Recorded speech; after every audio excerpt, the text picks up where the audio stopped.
Nos hemos detenido más de una vez en Sobre Ciencia para hablar de enfermedades raras. Generalmente lo hacemos desde el laboratorio, desde las investigaciones que en algunos centros de nuestro país se desarrollan para tratar de encontrar, en algunos casos, un diagnóstico temprano, que es un problema serio y ustedes ya saben que lo hemos tocado aquí en otras ediciones, o para avanzar en la caracterización. Hoy vamos a hablar un poco más de la experiencia de tratamiento y de vida con una enfermedad que es bastante conocida porque la hemos escuchado nombrar, pero sigue afectando a una cantidad muy poco significativa de gente en volumen, y al ser una enfermedad rara, esto complica lo que puede ser un tratamiento, a pesar de que se ha avanzado, y vamos a hablar de eso, o incluso a veces hasta la inserción en un ambiente laboral, en un ambiente educativo, de quienes padecen, en este caso, la hemofilia.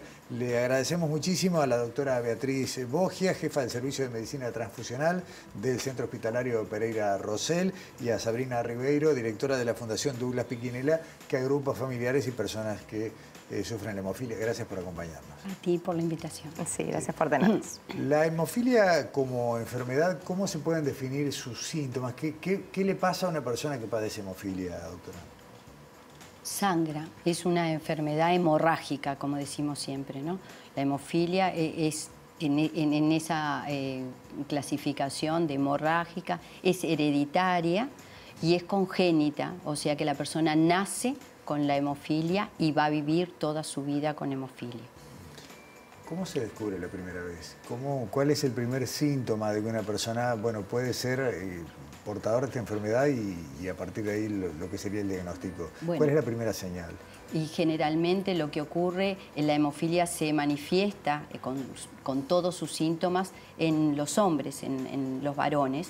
Entonces, generalmente en un recién nacido puede ocurrir desde que cuando cae el cordón umbilical, en el momento del parto, si hay un fórceps, que pueda quedar con un hematoma en su cabeza, y si no, van a aparecer machucones en un niño, en un recién nacido, que lo tocan y van a quedar marcas de esos machucones. Entonces ahí generalmente ya se puede dar una consulta, o cuando empiezan a gatear con sangrados que ocurren los machucones en las rodillas, en los tobillos cuando empiezan a caminar.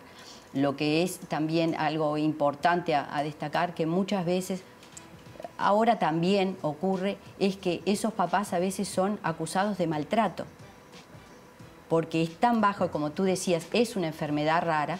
Hay 280 personas en nuestro país que muchas veces dentro mismo del personal de salud no se tiene claro, no se tiene ese pensamiento de que si hay alguien que aparece con muchos machucones, puede ser una enfermedad hemorrágica. En línea general es la hemofilia, ¿no? Sabrina, ¿por qué fue necesario constituir una fundación? ¿Cuál es la contención que hay que darle a una persona que sufre de hemofilia y a su entorno? Bueno, es importante destacar que la fundación fue creada con la concepción de algo transversal, ¿no? Que pudiera acompañar a las familias en toda su vida y también a los pacientes. Entonces, junto con los médicos en realidad fueron quienes dijeron: estamos necesitando una fundación que pueda estar dentro del Pereira Rosell, que pueda brindar servicios, que pueda hacer reformas edilicias, que pueda buscar fondos para seguir mejorando la calidad de vida de nuestros pacientes. Y bueno, eso creo que es lo más importante de la fundación, ¿no? Que atraviesa toda la vida del paciente y busca la mejora en cada uno de esos aspectos de su vida. Cuando una persona sufre hemofilia, ¿qué pasa cuando tiene una herida? ¿Cuál es el proceso interno que se da, o qué es lo que pasa diferente al resto? Bueno, lo que ocurre en la hemofilia es que a nivel de los cromosomas hay una alteración en el cromosoma X, por eso el varón, que es XY, no tiene otro X para compensar, como en el caso de las mujeres. Entonces, lo que ocurre es que se prolonga ese sangrado. No es que se vaya a desangrar en un momento, pero sí se trata de formar la cascarita, como decimos a veces, y esa cascarita no llega a formarse. Entonces es prolongado ese sangrado, y para detenerlo, tanto en algo externo como interno, porque ese sangrado se puede producir no solamente que lo veamos, a veces no vemos esos sangrados y son justamente en órganos nobles, como puede ser la parte digestiva, como puede ser sobre todo la parte dentro de la cabeza, ¿no? En el cerebro, y tenemos que administrar un tratamiento sustituir esa proteína que tienen de menos en la coagulación, llámese un factor 8, que es la proteína que está en déficit en la hemofilia A, como el factor 9, la proteína que está faltando en la hemofilia B. Ahora le voy a preguntar eso de las dos hemofilias de los dos tipos y las diferencias que hay, sobre todo acá en Uruguay. Pero, Sabrina, una persona que sufre hemofilia tiene que concurrir, más allá de cuando se lesiona, aún por un tratamiento, tiene que concurrir ¿con qué frecuencia? En este caso hablamos del Pereira Rosell, pero puede ser cualquier centro de salud. Bueno, algo que no les comenté antes, que también me parece importante destacar, es que dentro, como es un centro de referencia natural, todos los niños que tienen enfermedades hemorrágicas o desórdenes hemorrágicos, además de la hemofilia, van al Pereira Rosell a atenderse. La Fundación hace un esfuerzo muy grande junto con voluntarios y más para poder traer a los niños del resto del país al centro a tener sus atenciones. Obviamente la doctora les va a poder contar mucho mejor porque también es cierto que ellos se atienden en sus respectivos departamentos, pero la parte de hemofilia se atiende desde el Pereira Rosell. Sí, está bien. ¿Y cuántas veces tiene que venir, digamos, alguien que transcurre dentro de lo que es habitual en esta enfermedad y sin que se lastime, o sin que tenga una emergencia? ¿Cada cuánto tiene que concurrir? Ahí la voy a dejar a la doctora, que va a tener mucho mejor esa cifra. En el tratamiento, vamos a decir, estándar, sí. Nosotros tenemos el tratamiento cuando ocurre un sangrado y el tratamiento profiláctico, que es justamente lo que está promoviendo sobre todo la Federación Mundial de la Hemofilia, en que todos tengan tratamiento y promover esta profilaxis para evitar los sangrados. Entonces, en el tratamiento, como decíamos, común de profilaxis para la hemofilia A, son 3 veces a la semana que la persona se tiene que inyectar por la vena la medicación para que esté más o menos resguardado de poder tener sangrados más importantes. Y para la hemofilia B son 2 veces por semana. Hoy por hoy, y bueno, ya hace años que venimos trabajando en el hospital desde el año 2000, poco a poco, en educar a esa familia, en informar a esa familia, y la mayoría, cuando van creciendo un poquito más, ya lo administran en domicilio. Entonces, esa instancia de hospital, por suerte, es un poco menor. Ahora, si hay un sangrado, ¿sí tiene que ir al centro de salud? Sí, cuando hay un sangrado tiene que comunicar, porque tenemos que ver de qué tipo de sangrado es y en ese caso modificar el tratamiento que estamos realizando. Lo que ha ocurrido de tratamientos, hace un año ya, en marzo del 2022, si querés lo dejamos, es una nueva molécula que estaba a nivel mundial y que pudimos internalizarla en nuestro país a través del Fondo Nacional de Recursos, a través del Ministerio, de ACE.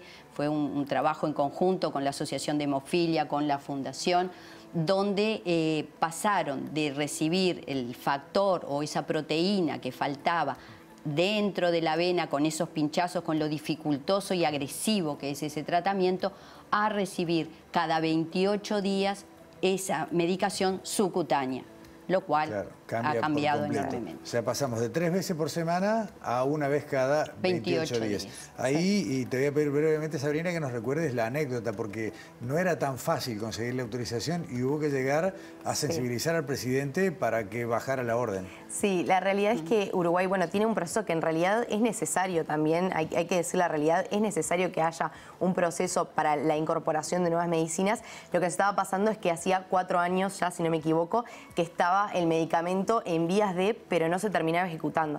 No podemos olvidar que esto es un medicamento de alto costo, que si bien es cierto que la población es pequeña en el sentido de que son 100 niños y que no todos son severos, por suerte, o sea, tenemos ahí, la doctora les va a poder contar después la diferencia entre los moderados, los severos, quién recibe la medicación o quién la necesita con mayor frecuencia, pero la realidad es que, claro, el número, si bien es pequeño, el medicamento es de alto costo. Entonces también hay una pata que tenemos que demostrar siempre, que es, cómo la economía acompaña la salud y cómo son cosas que van de la mano para poder llegar a mejor puerto.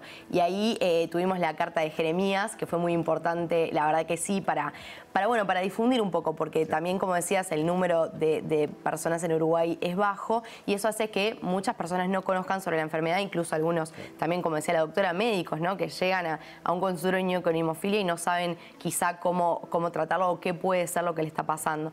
Entonces sí fue muy importante Jeremías y su carta para que la población toda se enterara de lo que estaba pasando. Ahora bien, y siguiendo con el tema trámites, Jeremías Coto le dio 12 años, le dio una carta al presidente y en poco tiempo todo lo que venía demorando, como decías vos, 4 años, se desató. Esto, hemofilia A.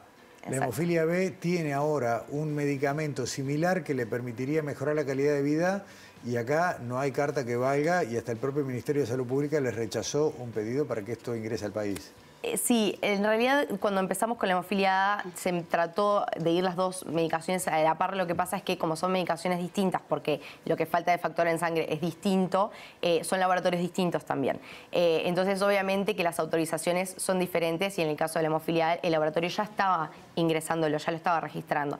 En el caso de la hemofilia B el laboratorio aún no lo estaba registrando, entonces tuvimos otro desafío que fue hacer que el laboratorio quiera registrar el medicamento, conseguir los fondos para eso y bueno, y hacer sí que bueno, nos escuchen, porque en realidad ya si la hemofilia es una enfermedad rara, dentro de la hemofilia la hemofilia B es más rara, entonces claro, es como más difícil. ¿Cuántos casos habrá de hemofilia B en Uruguay? 40 y pocos. El 28 de diciembre de 2021 el Ministerio les comunicó, el Ministerio de Salud Pública, el rechazo al ingreso de este medicamento a través de cualquier alternativa. El tema es que esté disponible. Como profesional de la salud y como encargada de lo que decíamos, ¿no? Lo que va a ser el centro de referencia formal y que ya lo es de hecho. ¿Ustedes recomiendan esta aprobación, la aplicación de este medicamento? Sí, pero creo que hay que hacer una salvedad.